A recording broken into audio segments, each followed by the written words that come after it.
Today, we are going to preview CF Montreal's upcoming 2023 MLS season. And to help me do that, I've brought on special guest Amy Walsh. I'm going to ask her 5 very difficult questions surrounding the club. But the main theme of today's video is what is the identity of CF Montreal going forward? If you support the Canadian men's national team, then you know that the 2022 version of CF Montreal was a lot of fun to watch because this was a team packed with talent, but it was packed with Canadian talent. They were built on a very strong center backs. They had really good attacking youngsters as well. This team was a lot of fun to watch last season, but this year it's going to be a little different. They had some massive pieces leave the club. Not only did their head coach Wilfried Nancy leave, but Alistair, Johnston, Ismael, Kone, Djordje, Mihailovic, big names left and they weren't properly replaced. So the major question for me, at least leading into this season, is this new version, this 2023 version of CF Montreal, going to be able to compete for MLS Cup and replicate the success they had last season? Here's Amy Walsh to help explain it and give me her projected starting 11. I think this CF Montreal team for the 2023 season is absolutely going to surprise a lot of people.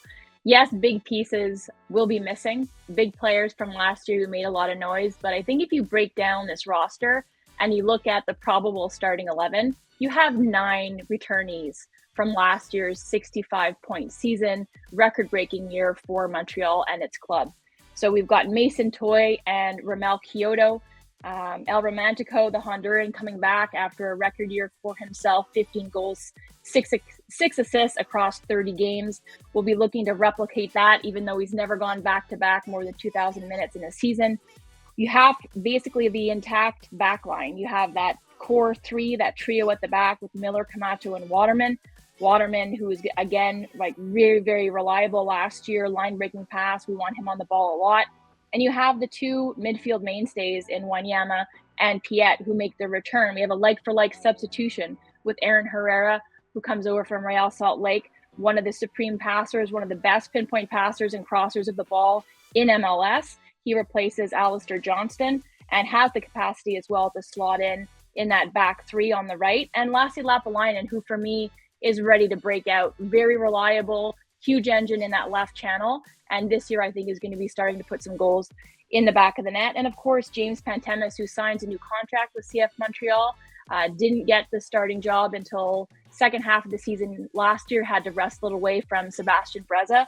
And he has a new contract and he will have that number 1 role in between the sticks. So I think things are looking pretty bright for CF Montreal, even though they have a new coach. Wilfried Nancy departs. New system, but lots to build on from 2022.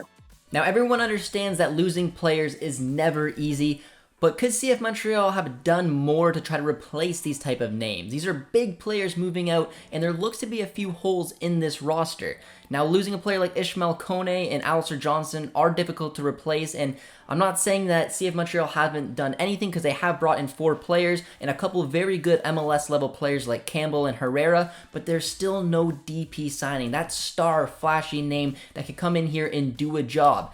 I'm curious to see if CF Montreal are done. Is this enough, the 4 players that they have? Or could there be some more signings on the horizon, potentially a big DP one as well? CF Montreal's philosophy is to develop that talent from within. They've got a great pipeline with that academy and have proven it with, the Ismael Kone signings. But you have to look at the depth of this roster as well. So even though they haven't signed a DP player, they do have Victor Wanyama returning, who is, for me, the MVP of this squad last year. Hugely important role, not only in leadership, but really as dictating the pace in the middle of the park, ball recoveries, tackles, passing, everything that he brings to this squad. I think, though, you look at the depth of this roster. We have Mathieu Choinière, who's so versatile that maybe his name isn't the first on that team sheet, but he has the ability to play wing back. He can slot in as a box-to-box number 8 midfielder. He can play with Piet, the double pivot that worked really well last year. I mentioned Lapalainen already. We have Kai Kamara, who might not want to be with the club in CF Montreal, but he had an outstanding season last year, and he just adds to that depth, especially in the attacking role. A lot of times what you can see with a successful MLS side is that their club gets picked apart, and that's kind of what we're seeing with CF Montreal. They had a fantastic campaign with exciting players, but a lot have moved on. Now are they going to continue to maybe become a club that looks at that model to bring in younger Canadians or younger players, give them an opportunity to shine, and then sell them on? Will that be their identity going forward? And what does that mean for some of these youngsters this season? Specifically, Nathan Dillon, Saliba, Sean Rea, Rida Zouhir are looking to be in for big seasons. And is it fair to give that type of pressure to someone like Sean Rea, who, as we know, had an incredible campaign with Valor last season in the Canadian Premier League, but he's looking to replace someone like Djordje Mihailovic, who was such an elite level player at the MLS level? I'm very curious to see what type of minutes these kids are going to get and if the pressure could get to them. We see this next generation coming to fruition in Hernan Losada's roster for 2023. So you have Sean Rea, who has developed into one of the more exciting attacking-minded midfielders. He's creative, he's great on the ball, can beat players on the dribble, he's speedy and he's quick, and showed massive improvement from his first year with Valor to his second year last year, scoring 5 goals and 9 assists. The word is from pre-camp that he needs to work a little bit on his physicality, maybe bulk up a little bit to deal with the rigors of the physical play in MLS.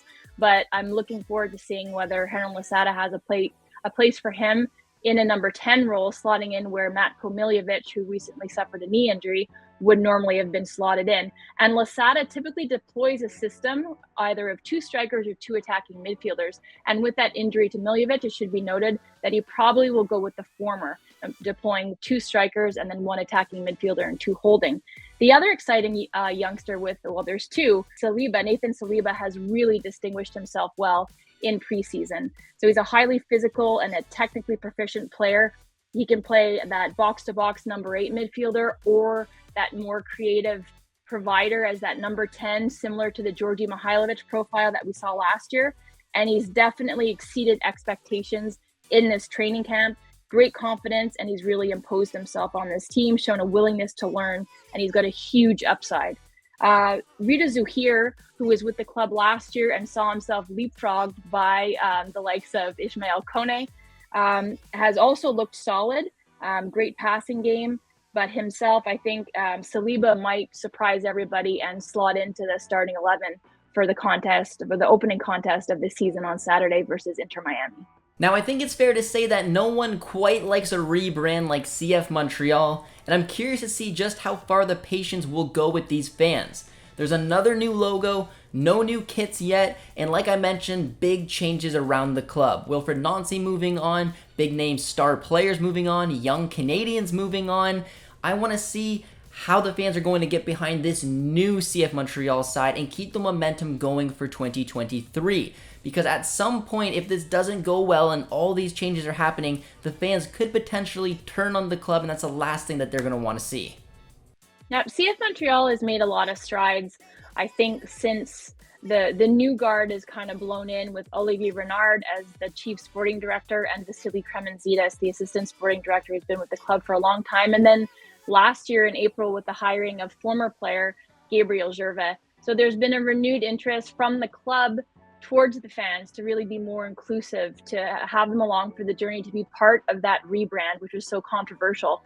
And then some missteps in the off season also seem to have been rectified, at least with, more positive social media stuff, making the players more accessible, and really including the fans in, the steps that the team's taking to get closer to that MLS kickoff.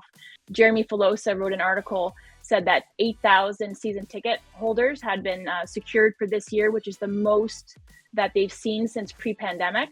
So that's great for Montreal. So there's an issue with the club, like extending its reach to the rest of the province. But around Montreal, I think people are really attuned to the philosophy and the DNA of this club and what they mean to the city. And there's an understanding that is not necessarily rebuilding. They want to make the playoffs this year. They want to continue to have positive play an attractive brand of soccer, but also to get results. It's time for one of the fun questions now, expectations time. Last campaign, CF Montreal blew everyone's expectations out of the water, and right now for the upcoming season, a lot of MLS analysts think that CF Montreal will not make the playoffs, finishing somewhere between 10th and 12th place. I don't think Amy is going to agree, so we need to ask her, what is the bare minimum expectations for CF Montreal this campaign?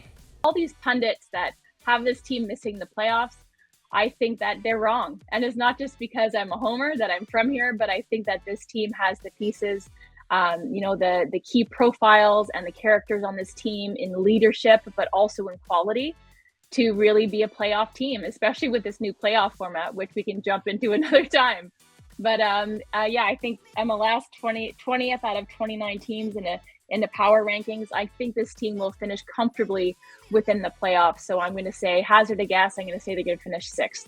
That is all the time we have for on this preview. A big shout out goes out to Amy Walsh for coming on and helping me put it together. I really hope you guys enjoyed it. And if you did, be sure to drop a like, drop a sub, comment down below and let me know how you think CF Montreal will do this campaign. And as always, be sure to subscribe over to One Soccer for all the best Canadian soccer coverage. Thank you all so much for watching. We'll talk to you soon. Cheers, friends.